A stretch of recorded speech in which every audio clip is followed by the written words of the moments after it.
Привет всем искателям истины, а также глубоко космо-шароубежденные люди. Вам тоже привет. Надеюсь, это видео поможет вам наконец-то проснуться. В этом видео я покажу относительно недавний, очередной и, как всегда, грандиозный ляп артистов нашего любимого мирового космического цирка. Station, this is Houston. Are you ready for the event? We're ready for the event.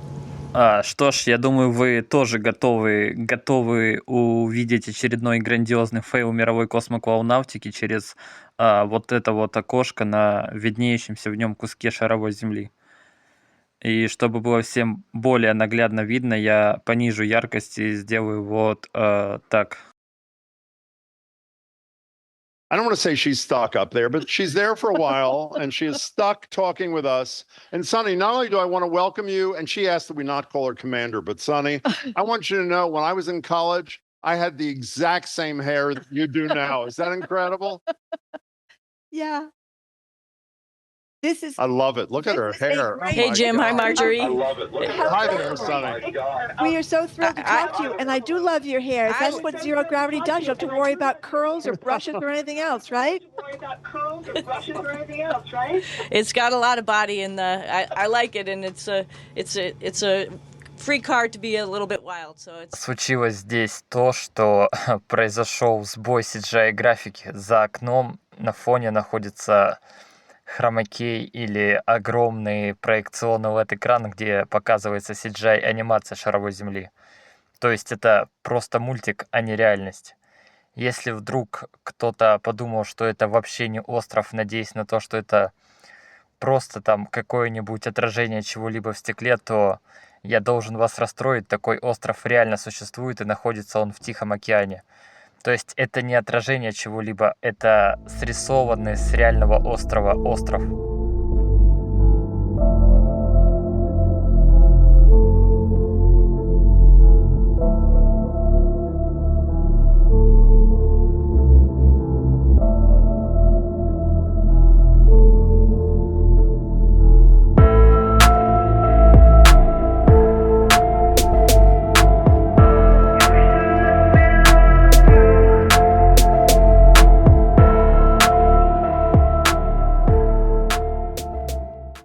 Следите за островом. Он очень долго будет стоять на одном месте, в то время пока облака будут пролетать мимо. Если вдруг вы хотите объяснить остановку острова не сбоем CGI-графики, то у вас есть всего лишь один вариант. Вариант, где МКС перестала падать, огибая шаровую землю, и встала на одном месте, а атмосфера перестала синхронно вращаться с осевым вращением шаровой земли.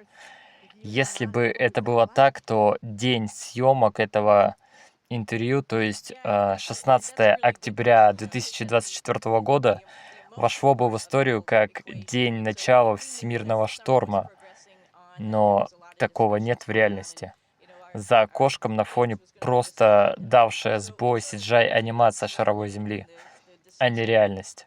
Женщина в кадре на самом деле актриса, и находилась она в этот момент где-то на Земле, в какой-то секретной киностудии для съемок сцен с космонавтами внутри МКС. And knowing that, that's what we trained to do, that's what we were supposed to do, and that's where we wanted to be in that spacecraft coming home. But, the decision was made, and it was a great decision. We stand by our leadership for asking everybody their opinions and making sure we had all the T's crossed and I's dotted to make sure we made the right decision. And so 8 months, it's okay. We're professional astronauts. We were trained for every contingency to live up here, so we're here. By the way, it was a huge disclosure, Sonny, by Marjorie a minute ago that she is not an astronaut. All of us thought she was until a couple of minutes ago. Wow, that is incredible. Sonny, I don't know if you can turn around. Not only am I looking at you, but I'm looking at the sky behind you. What do we see behind you through the craft? Yeah, we're over the Atlantic Ocean, and I sort of wish we were talking about maybe 10 minutes ago. We flew right over northern New England. It was a little cloudy, but I was mentioning to my friends and all the peepers out there, the trees are starting to turn reddish. It's not so green. Cape Cod. Кстати, обратите свое внимание также на облака. Они тоже подглючивают из-за сбоя CGI-графики. We'll be coming up on Africa before too long. We're talking to Commander Sonny Williams. You know, Sonny, I've heard a few interviews with you, and I love when I hear you talk about how much little Sonny Williams cared about science and how much it meant to you. We talk a lot on the show about how, I don't know if it's a movement, but there is a move away from science in large parts of the United States, whether it was COVID, whether it's climate. How much does that worry someone like you who does what you do and who grew up loving the field? You know, I'm not really entirely worried because I think all we can do is show people what science can do. And living up here on the International Space Station, you know, launching people in rockets to space, to go live here, to right below me exercising in space, to talking to you while we're orbiting the planet 17,500 miles an hour. And when we could bring all that back home to people, they realize that there's science behind it all and the importance of it. And I think people want to get involved. So in my mind, the best thing we could do is be good ambassadors, good role models, and get more people involved and wanting to, you know, discover, explore, and that's how we get them back. So when you're not working up there, you mentioned exercising in space. She ran a marathon on a treadmill, by the way, the Boston Marathon. Yeah, you can run on a treadmill, and then I would assume you have some leisure time. I mean, can you watch like TV, you know, Housewives of New York or something? I mean, what do you do when you're not working? Yeah, you know, there's a lot of things. We have folks who are behavioral health folks who make sure that, you know, we have communications with our family and friends at home.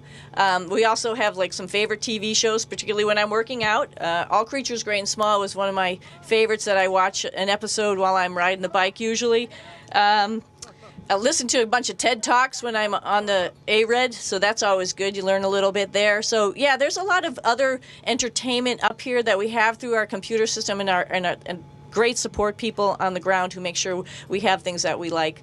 I personally write a journal while I'm up here as in part of my spare time, and you know, look at the view. You know, you take a lot of pictures because you're up here checking out home and then checking out just real cool formations of clouds, of water, you know, ice. You know, it's just so much to do, actually. I've never been bored while I've been on the space station.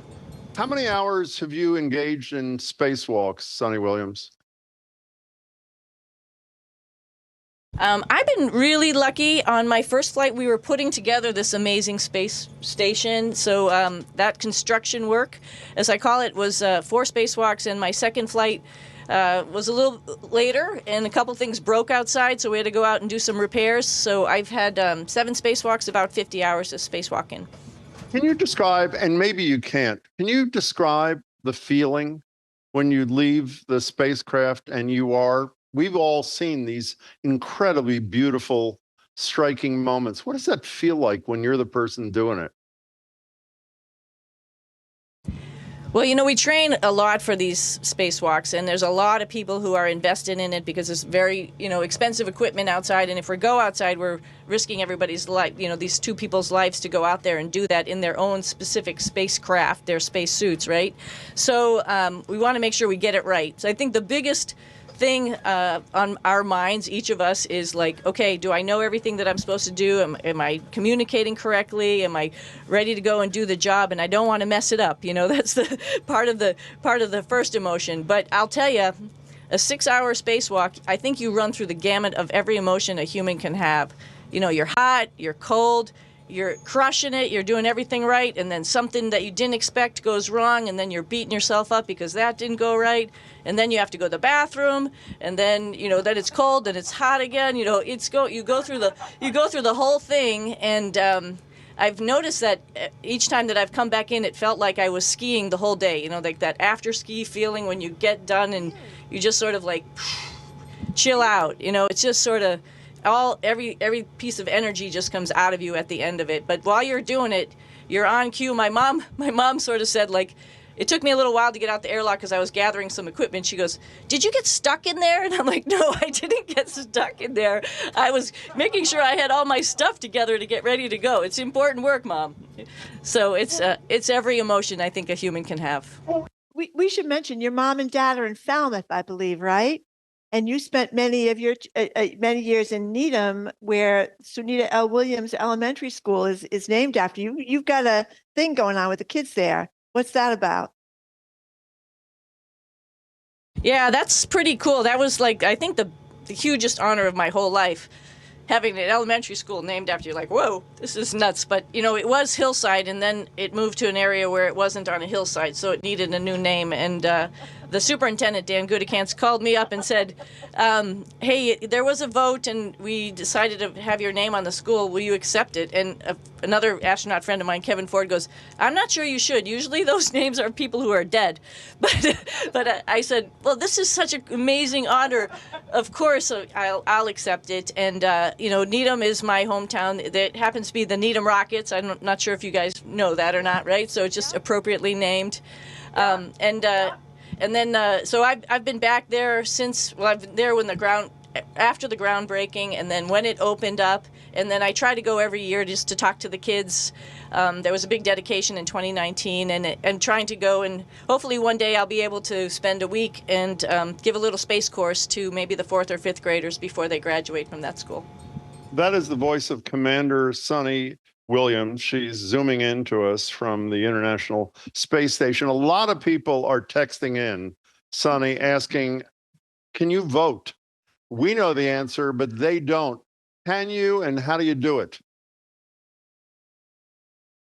Yeah, we actually there's a couple of us up here who will definitely be here, Americans, to vote in November, and so all of us have written in through our postal service to ask for permission to vote, absentee voting, and we actually have a voting booth up here. We're going to put that together, and we will vote, and our votes will come down through our space network, and they'll all be counted. It's it's a civic duty. It's the right thing to do. So yes, we're all going to vote while we're up here.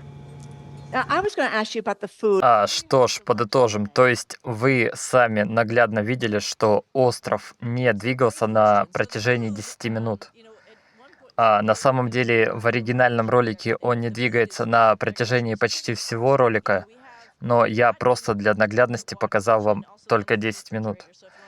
Если кто-то хочет сказать, что я чего-то не понимаю, то вот вам фрагмент этого же видео и вид из другого окна. Посмотрите, насколько суша быстро двигается там.